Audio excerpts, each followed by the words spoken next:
Ada informasi berita yang ditulis dari koran Tempo mengenai kontroversi penyidikan tanpa tersangka, dan dalam bagian isinya dikemukakan bahwa KPK berniat menaikkan status pengusutan kasus Formula E dari tahap penyelidikan ke penyidikan tanpa penetapan tersangka, kata BW, seperti dikutip suara.com. Menurutnya upaya itu sangat tidak lazim, bahkan belum pernah terjadi selama KPK berdiri hingga saat ini. Tapi kalau menurut saya, KPK itu banyak sekali kasus yang diadukan dengannya. Jadi kalau KPK belum memperoleh dua alat bukti, ngapain KPK capek-capek untuk meningkatkan dari penyelidikan ke penyidikan? Itu kan aneh. Jadi kalau kita bicara tentang Istana dan Teguh Umar, ya kita tahu kira-kira KPK berkiblat kemana, Kejaksaan Agung berkiblat kemana, kemudian Polri berkiblat kemana. Menarik ini ya kalau kita lihat konstelasi politiknya. Siapa Jaksa Agung, siapa Kapolri, dan siapa pimpinan KPK. Kira-kira itu ya, sahabat era sekalian, untuk melihat bagaimana kekuasaan hari ini itu menguasai hukum.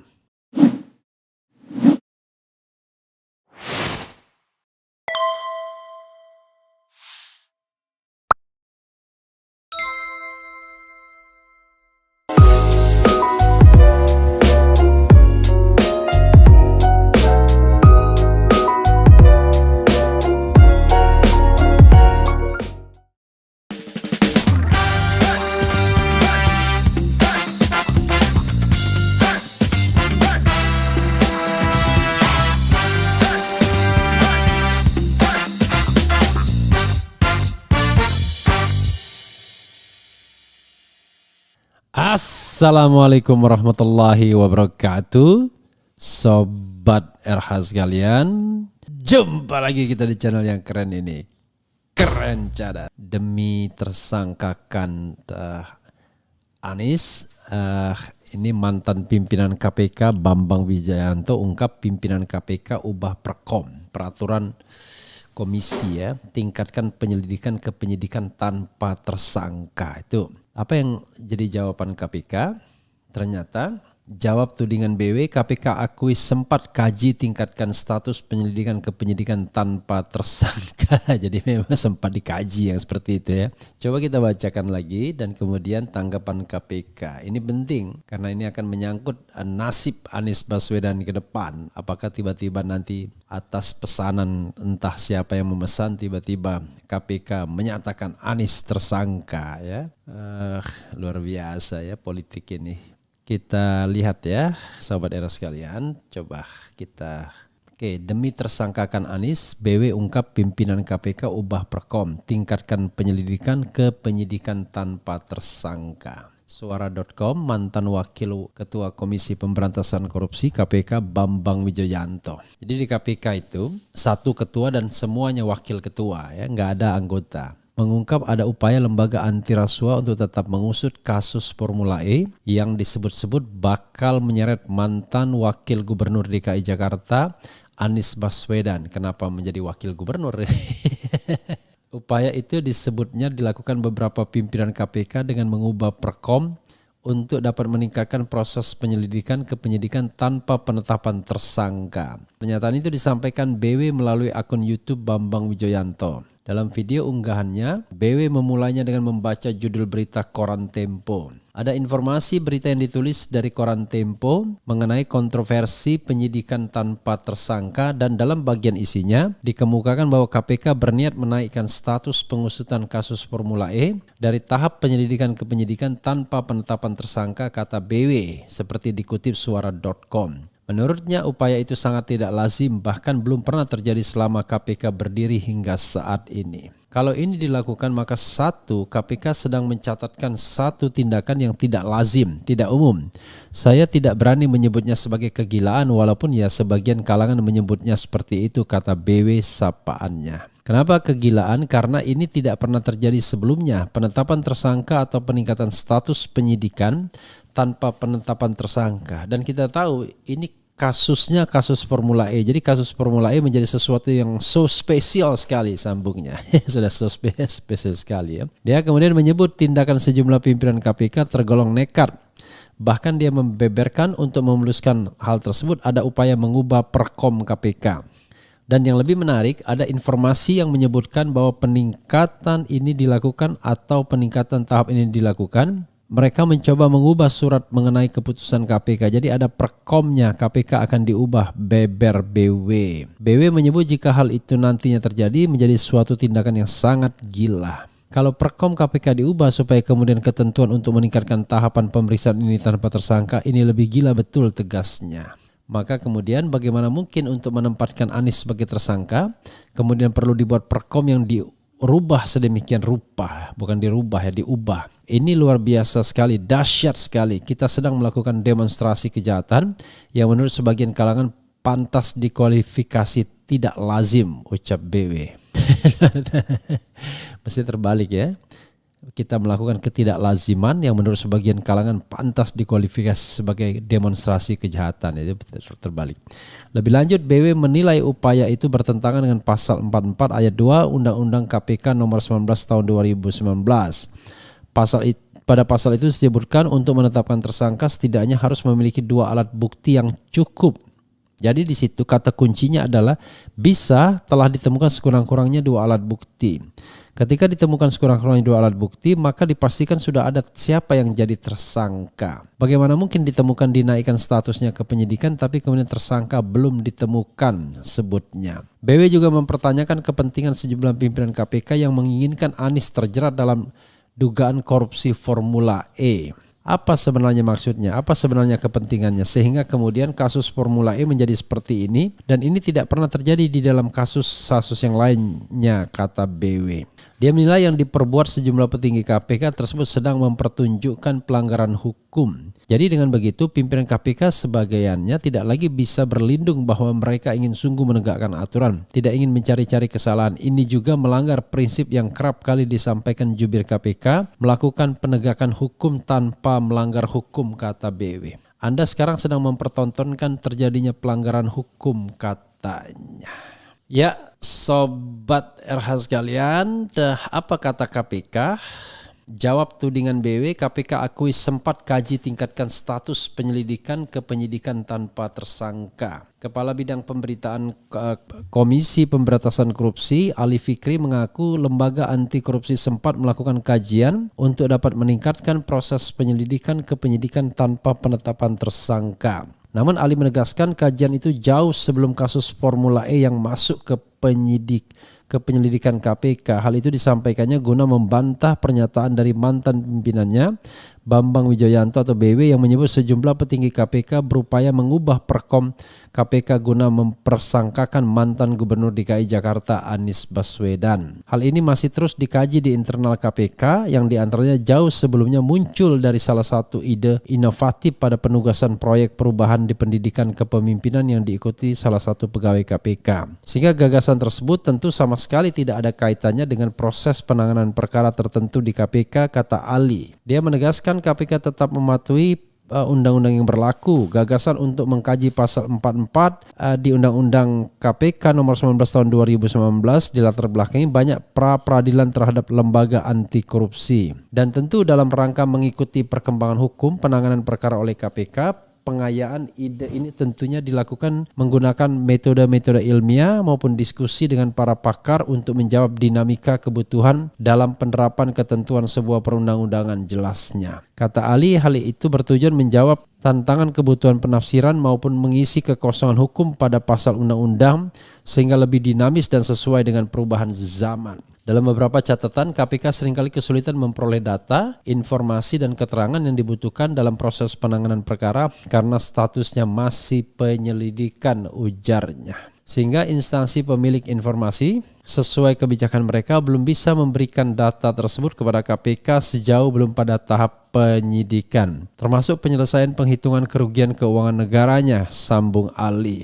Bahkan kata dia, dalam praktiknya beberapa pihak otoritas negara lain juga hanya bisa membuka informasi yang dibutuhkan KPK jika sudah pada tahap penyidikan. Oleh karenanya, ide dan inovasi ini menarik untuk terus dilakukan pengayaan, sekalipun sejauh ini masih sebatas tahap diskusi internal dan belum diimplementasikan pada praktik penanganan perkara oleh KPK, sebut Ali. Diberitakan sebelumnya mantan petinggi KPK Bambang Wijoyanto atau BW menyebut sejumlah petinggi di KPK berupaya mempersangkakan Anies dalam kasus dugaan korupsi Formula E. Upaya itu disebutnya dilakukan dengan mengubah perkom KPK. Ya, saudara sekalian, kalau jawab jinawab seperti ini biasa ya. Bisa jadi bahwa kajian itu sudah sebelumnya, tapi lebih intensif ketika ada kasus Formula E. Mungkin begitu ya kan. Tapi kalau menurut saya KPK itu banyak sekali kasus yang diadukan dengannya. Jadi kalau KPK belum memperoleh 2 alat bukti, ngapain KPK capek-capek untuk meningkatkan dari penyelidikan ke penyidikan? Itu kan aneh. Jadi ya urusi saja yang ceto welo-welo korupsi, terutama yang OTT ya, yang tertangkap tangan, yang dikritik oleh Luhut Binsar Panjaitan. Jadi kalau misalnya kasus yang nggak jelas sampai ditingkatkan ke penyidikan pun belum ada 2 alat bukti minimal, ya ngapain gitu. Ngapain ngotot gitu. Kan justru aneh. Padahal kasus dengan minimal 2 alat bukti banyak sekali yang bisa ditingkatkan ke dalam proses penyidikan. Kan itu soalnya. Jadi kalau dengan proses penyidikan, jadi seolah-olah nanti bisa menggali, mengeksploitasi bukti. Padahal kasus lain yang antri banyak gitu. Misalnya kasus Kaisang misalnya yang dilaporkan. Diperiksa pun enggak ya kan. Jadi sahabat semuanya kita coba lihat ya. Dan Anies sudah berkali-kali diperiksa dalam kasus ini. 2 kali paling tidak. Kalau orang diperiksa berkali-kali harusnya ya KPK sudah firm bahwa orang tersebut sudah pantas dijadikan tersangka. Bukan kemudian terkesan dicari-cari bolak-balik dicari-cari. Dan kemudian mau ditingkatkan ke dalam penyidikan tapi tersangkanya belum bisa ditentukan. Artinya 2 alat buktinya kan belum ada. Nah kalau belum ada 2 alat buktinya ngapain gitu. Sekali lagi KPK harus berkonsentrasi pada kasus-kasus yang memang jelas-jelas terdapat indikasi yang kuat telah terjadi tindak pidana korupsi. Salah satunya adalah ya sudah terpenuhinya minimal 2 alat bukti sehingga kasus bisa naik ke tahap penyidikan. Kan begitu. Bahkan dulu KPK nggak mau hanya 2 alat bukti karena takut kalau dipatahkan maka tidak memenuhi syarat. Jadi dia lakukan 3 alat bukti. Jadi itu sahabat era sekalian ya. Kalau bisa penyidikan ya itu makin menggantung orang. Artinya orang dibidik terus-menerus terhadap kasus tersebut. Kan kasus ini tidak lain berupaya membidik Anies Baswedan. Nah kalau dalam proses penyelidikan maka ya oke lah penyelidikan kan di tahap awal. Tapi kalau sudah penyidikan nah itu seperti entry point ya untuk akhirnya menetapkan Anies sebagai tersangka at any time. Oke, sahabat sekalian, aromanya tercium jelas ya. Hanya masalahnya kita tahu dalam konstelasi politik hari ini siapa menguasai siapa. Jadi kalau kita bicara tentang Istana dan Teguh Umar, ya kita tahu kira-kira KPK berkiblat kemana, Kejaksaan Agung berkiblat kemana, kemudian Polri berkiblat kemana. Menarik ini ya kalau kita lihat konstelasi politiknya. Siapa Jaksa Agung, siapa Kapolri, dan siapa pimpinan KPK. Kira-kira itu ya sahabat era sekalian untuk melihat bagaimana kekuasaan hari ini itu menguasai hukum di 3 institusi hukum. Yaitu kepolisian, KPK, dan juga Kejaksaan Agung. Plus Kementerian Hukum dan HAM yang jelas-jelas memang kader PDIP ya. Sebagai ujung dari pemidanaan. Oke, kita bacakan ya sahabat era sekalian. Coba kita bacakan ya. Coba kita polling ya. Menurut Anda, apakah KPK memang berniat untuk menersangkakan Anies dalam kasus Formula E ya? Ya. A, ingin menersangkakan Anies ya. Kemudian tidak ingin menersangkakan Anies, kemudian C tidak tahu tidak menjawab ya. Biar kita ada polling yang terbaru sobat RH sekalian. Oke, sobat RH sekalian, coba kita lihat ya. Kita bacakan komentar sobat RH sekalian. Pagi Bang Refli, NTT hadir ya. Terima kasih. Amin. Apa aminnya? Woi, Firly KPK Harun Masiku kapan ditangkap ya? Oke. Kemudian tangkap dulu Harun Masiku, jangan cari-cari kesalahan Pak Anies. KPK memang harus berani menetapkan Yohanes Anies. Luar biasa, Regwelt ya. Kemudian undang-undang BW Bang. Undang BW Bang. BW belum pernah diinterview RH sama sekali sepertinya. Ya, nanti kita akan undang ya. Artinya ini menunjukkan bahwa RH independen saja ya. Ada yang barangkali kubu Anies, ada yang enggak ya. Kemudian rezim panik FB tak lain cuma boneka. Begitu juga Pak D dan Opung. Apa FB ini ya? Oh, Firly Bahuri ya. Secara logika bahwa Firly itu cuma bawahan, pasti diperintah oleh atasan. Siapa atasannya? Bagaimana dengan Kaisang dan Gibran yang nyata-nyata KKN yang gak diusut? Jangan diskriminasi pada rakyat, woi. Ya itu dilaporkan, tapi apakah KKN atau tidak kan belum ada proses penyelidikan dan penyidikan.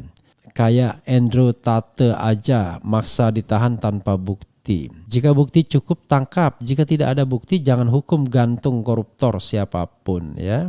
Kemudian Firly diperintah JKW yang ketakutan kalau Anies jadi presiden bisa kena karma. We don't know exactly ya. Kalau ada unsur korupsi di Formula E tangkap saja tidak pandang bulu. Iya, masalahnya jangan dibuat-buat. Jadi korupsi itu sesuatu yang harusnya absolut ya. Ada profesor yakin Anies ditersangka, ketua KPK dapat dukungan tuh. Iya, kita tahu siapa dia ya. Yang sekarang memang dulu dia sangat antipati dengan KPK, tapi sekarang kelihatannya pro ya. Karena jadi justru lucu ketika KPK-nya banyak didukung masyarakat dia antipati. Ketika KPK-nya banyak dihujat dia malah pro. Siap kawal Anies menjadi presiden. Entah apa yang kita harus katakan dengan si Firly ini. Kok semakin gila cara berpikirnya, apakah ada tekanan dari istana? Kita tidak tahu ya. Sungguh luar biasa ini upaya. Kemudian Formula E itu dongok, rakyat lagi susah malah foya-foya biar orang kaya bergaya. Tapi jika ada bukti indikasi korupsi tangkap, hukum gantung, hukum mati ya. Bangga ya jadi kadrun, CR7 juga ngadrun. Apa maksudnya nggak ngerti saya. Ayo kawal Anies jadi presiden yang bisa matikan oligarki. PDIP mau usung Puan, Anies adalah halangan bagi PDIP, so KPK dimanfaatkan. Kita tidak bisa menuduh begitu ya. KPK ikut kocar-kacir, Anies naik daun. Kemudian Regwelt ya, bravo Firly, jangan takut diancam oposisi dungu ya, luar biasa ya. Saya bingung dengan orang yang pro pemerintahan ini. Kerjanya kalau nggak mengeluarkan kata-kata makian, kata-kata hinaan tuh kayaknya nggak bisa gitu ya, termasuk Regwelt ini ya, pasti bodoh nih orangnya.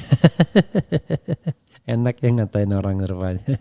Mubahala ya, buat ketua KPK hancurkan sehancur-hancurnya sampai keturunannya dan orang-orang di sekitarnya yang ikut terlibat apabila dia ikut terlibat berbuat tidak adil dalam menegakkan kebenaran di negeri ini. Kemudian lucu juga ini, Ganjar Presiden Indonesia swasembada bokep. Maksudnya apa ini? KPK patut diduga dijadikan sebagai alat penguasa untuk mencegah lawan-lawan politiknya. Usaha penguasa mungkin karena ada faktor suatu kesalahan yang salah dalam mengeluarkan kebijakan untuk kepentingan oligarki, untuk kepentingan rakyatnya. Puan AHY sudah selesai, semua tinggal ada bukti atau tidak Formula E. Bang Refli Harun, apakah rakyat akan diam saja melihat tarian para pengkhianat? Saya harap Bang Refli jangan hanya baca berita. Hayo bergerak biar rakyat ini mendapat keadilan. Salam 0%.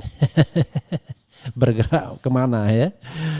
Oke, kalau bergerak untuk memperjuangkan 0% sudah ya, walaupun gagal ya 5 kali menjadi ditolak semua legal standingnya, masih nggak masuk akal ya.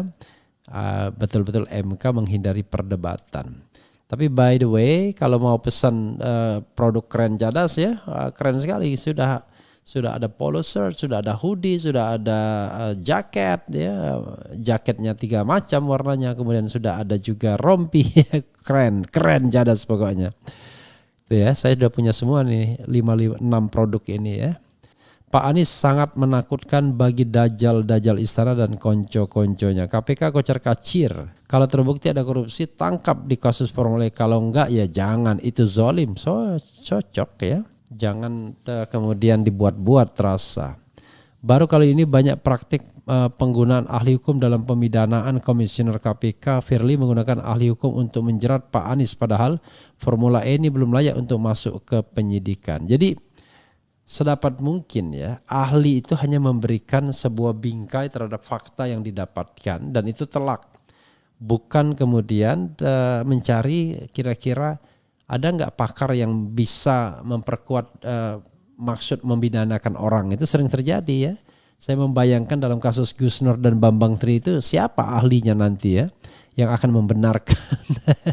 Karena saya sebagai orang hukum sudah paham itu nggak layak untuk diteruskan ya. Satu-satunya yang bisa layak itu adalah penghinaan ya.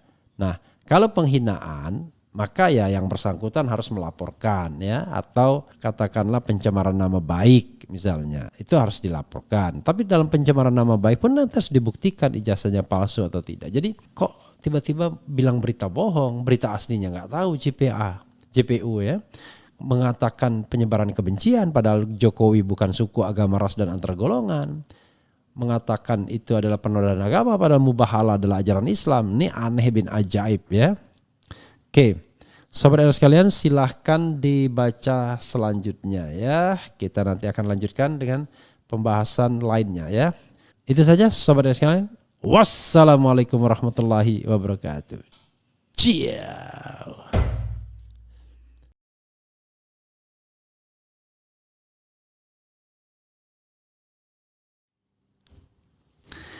Assalamualaikum warahmatullahi wabarakatuh. Sobat RH sekalian, jumpa lagi kita di channel yang keren ini. Keren cadas ya, keren cadas. Jadi sobat RH sekalian, ada berita yang ngeri-ngeri sedap ya. Berita yang terkait dengan masih Anies Rashid Baswedan yang menurut seorang guru besar hukum pidana ya, entah sekarang dari universitas mana ya, mungkin sudah emeritus atau masih bagian dari rezim, kita tidak tahu karena dulu jabatannya adalah staf ahli ya, kalau tidak salah Menko Polhukam Wiranto. Kalau sekarang kita tidak tahu jabatannya apa ya, apakah masih ikut dalam lingkaran pemerintahan atau tidak. Tapi yang jelas Profesor ini atau Prof. Romli Atmasasmita mengatakan bahwa Anies ya, Prof. Romli Anies dipastikan pakai baju orange KPK. Itu pernyataannya ya. Oke, coba kita baca ya. Kata logika ya. Ini yang membuatnya adalah katalogika.com. Pakar hukum Profesor Romli Atmasasmita pastikan KPK akan mengenakan baju orange pada Anies Baswedan karena sudah memiliki cukup bukti, dokumen, dan saksi ya. Prof. Romli menilai KPK sangat prudent, hati-hati untuk mengenakan baju orange pada Anies. Perkara ini bukan perkara politik tapi perkara hukum, ujarnya dalam acara ILC ya, Indonesia Lawyers Club ya. Yakin ya bahwa ini perkara betul-betul perkara hukum.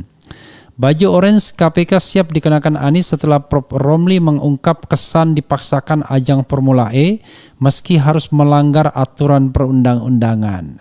Ya, oke. Tidak ada kepentingan politik dalam kasus Formula E, ungkap Prof. Romli. Kehadirannya hanya sebatas ahli hukum yang diminta KPK. Keputusan ada pada KPK, tegasnya. Prof. Romli menuturkan fakta hasil pemeriksaan KPK, baik berupa saksi dan dokumen, sudah sangat jelas mengarah pada peristiwa pidana. Sudah terbukti ada peristiwa hukum, lalu bukti yang cukup bagi KPK untuk meningkatkan penyelidikan ke penyidikan. Kita tunggu saja yang akan diputuskan KPK, ujarnya. Ya, luar biasa ya. Kemudian ada juga misalnya pernyataan dari Prof. Romli, dari Firly Bahuri bahwa KPK bekerja katanya berdasarkan berdasarkan bukan berdasarkan opini ya, tapi berdasarkan mungkin bisa ditampilkan ya. Nah, sobat era sekalian, ya ini KPK diuji di pengadilan bukan opini, katanya kerja KPK diuji di pengadilan bukan opini. Jadi sobat era sekalian, sekali lagi ya, kalau orang tidak paham hukum ya, maka dengan kata-kata dokumen cukup, saksi cukup dan lain sebagainya, ahli ada keterangan ahli cukup dan lain sebagainya, maka dianggap sudah terjadilah peristiwa korupsi. Kalau begitu caranya, maka semua pejabat publik bisa kena ya, masuk penjara ya. Seperti misalnya Prof. Romli Atmasasmita sendiri juga pernah merasakan hal tersebut ketika menjadi Dirjen Administrasi Hukum Umum kalau tidak salah. Pada waktu itu Menteri Hukumnya Yusril Iza Mahendra, dan kemudian ada kasus Sismin Bakum. Sempat ditahan tetapi akhirnya dibebaskan. Kalau tidak salah di tingkat kasasi ya, setelah di tingkat pertama dan kedua dinyatakan bersalah, lalu di tingkat kasasi ya dibebaskan. Nah, dari pengalaman itu saja kan kelihatan betul bahwa bagaimana hukum korupsi itu bisa bolak-balik 180 derajat, bayangkan. Ya, dari yang salah menjadi tidak salah atau sebaliknya jadi dari yang tidak salah menjadi salah. Itu satu hal. Nah, karena itu kalau kita mau menegakkan hukum korupsi ya, yang kita harus tegakkan adalah betul-betul ada ditemukan niat jahat, dan ada yang paling penting juga adalah niat jahat itu dibuktikan dengan aliran dana, baik langsung kepada dirinya sendiri maupun melalui orang lain atau pihak ketiga. Lucu dong kalau seandainya memperkaya orang lain, misalnya memperkaya Formula E. Ngapain kita memperkaya Formula E misalnya, ya? Yang punya right Formula E sebagai sebuah dalil telah terjadinya korupsi. Jadi dalil korupsi itu harus betul-betul terkait dengan upaya untuk menggaruk keuangan negara atau katakanlah menerima suap, kickback dan lain sebagainya. Nah, dalam kasus Formula E ini hal tersebut tidak pernah terdengar bahwa Anies mendapatkan pembayaran ya melalui uang Formula E baik langsung maupun melalui pihak ketiga. Itu satu. Karena itu apa yang dilanggar? Bisa jadi yang dilanggar hukum administratif seperti yang saya katakan. Hukum administratif yang dilanggar, misalnya hukum administratif itu bisa soal timing, soal waktu. Misalnya yang saya dengar, ini walau alam betul apa enggak. Karena katanya sudah disepakati pembayaran, ya kan? Tetapi sebelum diketok palu oleh DPRD, itu sudah dilakukan pembayaran terlebih dulu. Nah, ini kan sebenarnya hukum administratif yang secara post factum kemudian kita akan lihat apakah ada persetujuan DPRD setelah itu atau tidak.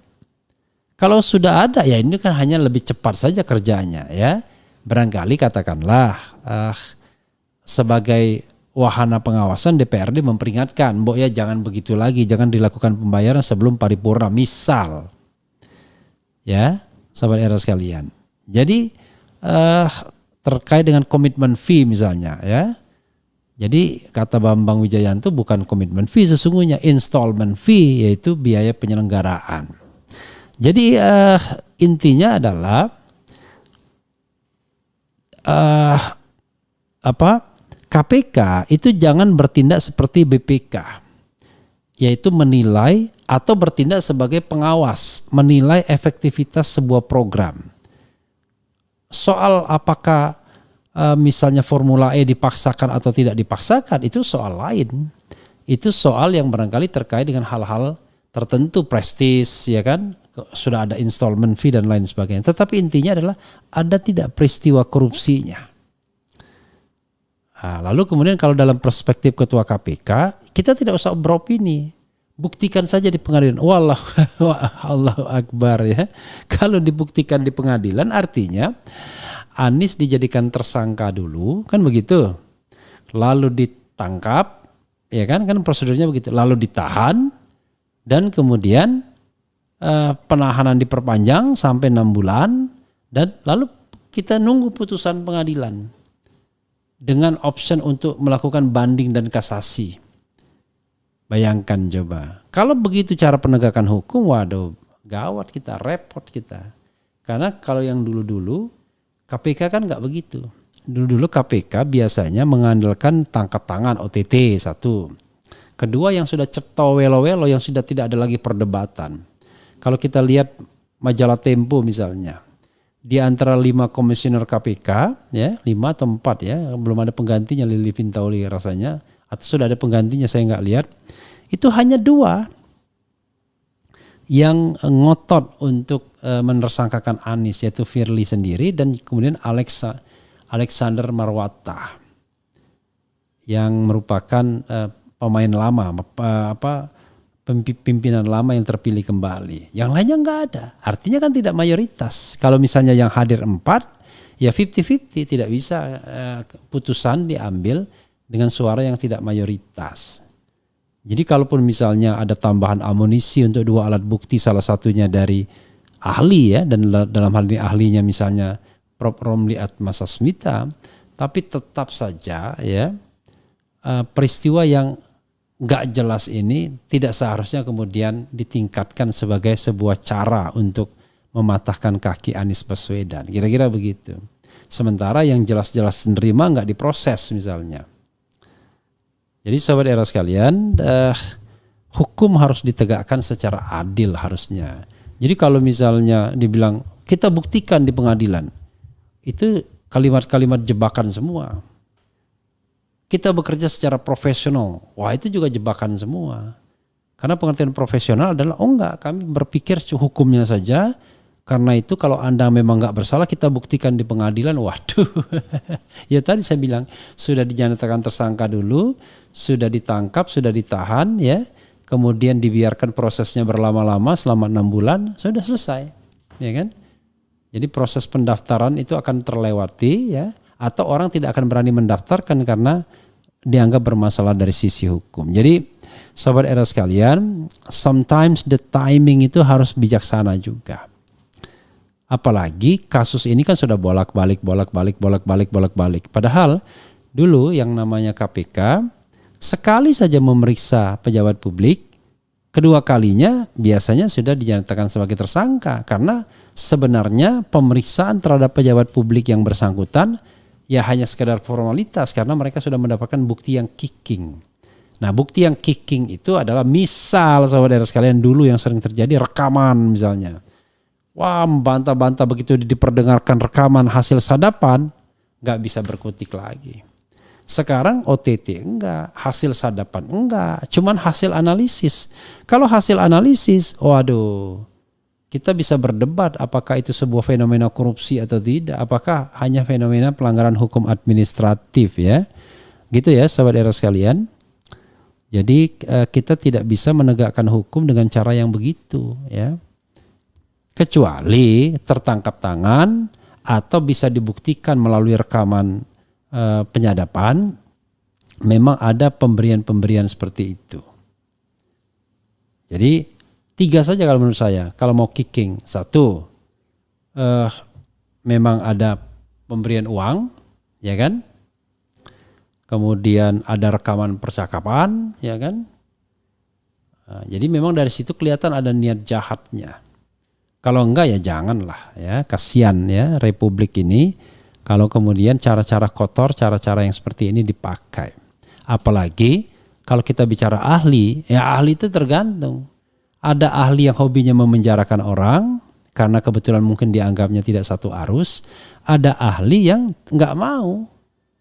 Ya, saya alhamdulillah tidak pernah diperiksa ya untuk katakanlah menjadikan orang sebagai tersangka karena nggak mau pasti saya. Karena menurut saya seorang ahli ya tidak harus menjadi legitimasi. Seharusnya dia memberikan perspektif saja tetapi tidak menjadi alat bukti yang utama sebagai bagian dari 2 alat bukti tersebut ya. Jadi alat bukti itu kalau dulu zaman KPK dia nggak mau 2 alat bukti karena kalau satu dipatahkan maka gugur. Padahal mereka kan harusnya bekerja profesional. Karena itu dia butuh alat bukti yang lebih banyak. Jadi kalau dipatahkan masih bisa. Tapi sekarang Saya kira alat bukti separuh saja digoreng-goreng juga ya. Kelihatan gitu, it seems ya bagi banyak pihak ya sepertinya ya. Tapi mudah-mudahan nggak seperti itu ya. Kita curiga saja, tetapi sebenarnya tidak seperti itu ya. Nah, gitu. Tapi nggak tahu juga. Oke, coba kita bacakan komentar Sobat RH terkait dengan ini ya. Oke. Sebelumnya kita bacakan dulu hasil polling yang semalam ya, yaitu soal peringatan 411 dan juga kegiatan Anies ya. Jadi ini ada rencana untuk melakukan aksi unjuk rasa besar-besaran pada 4 November. Apakah Anda setuju dan mendukung 46 kilo ya?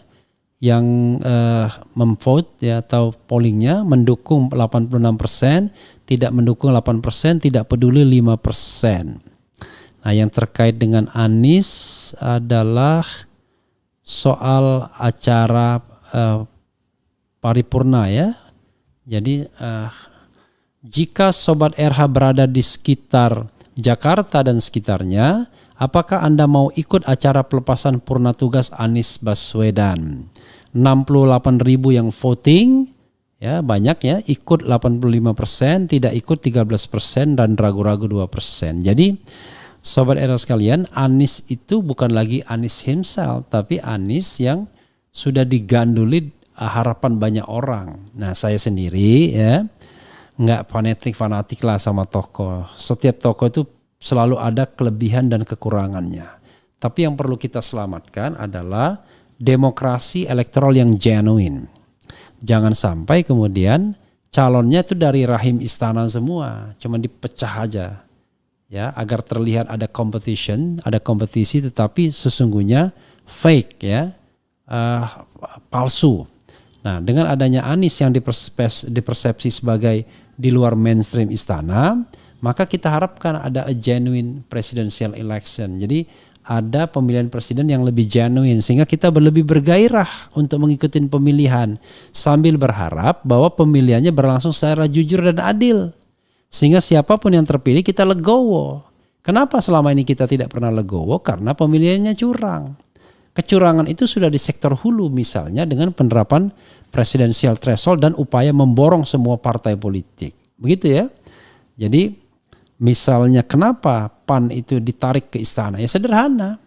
Kalau PAN ditarik ke istana, kemarin itu kekuatan non istana tidak sampai 20%. Karena Demokrat dan PKS itu hanya 104, masih kurang 11 kursi pada waktu itu. Tapi rupanya sekarang ini justru partai istana yang sudah mengajukan Anies Baswedan dan partai oposisi belum oke. Ya, belum ada komitmen yang tegas, jelas ya untuk mendukung Anies Baswedan. Jadi kita sebenarnya baru Nasdem, tapi Nasdem dianggap kunci.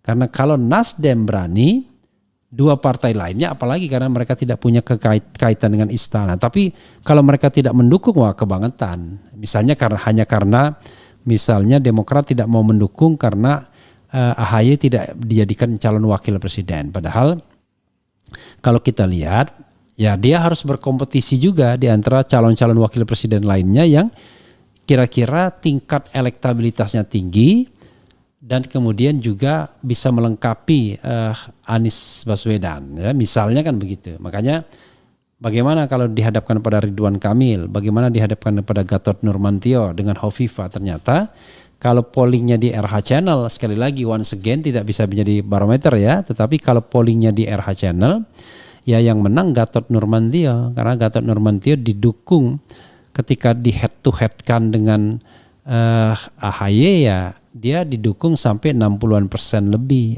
AHY didukung kira-kira 38% ya ketika di head to head kan. Tetapi ketika main pool, semua pool itu dikuasai oleh Gatot Nurmantio. Tapi sekali lagi belum ada komunikasi Anies Baswedan dan Gatot Nurmantio, dan kita juga tidak tahu bagaimana hubungan Surya Paloh dengan Gatot Nurmantio karena Gatot kan dianggap juga the enemy of this government ya.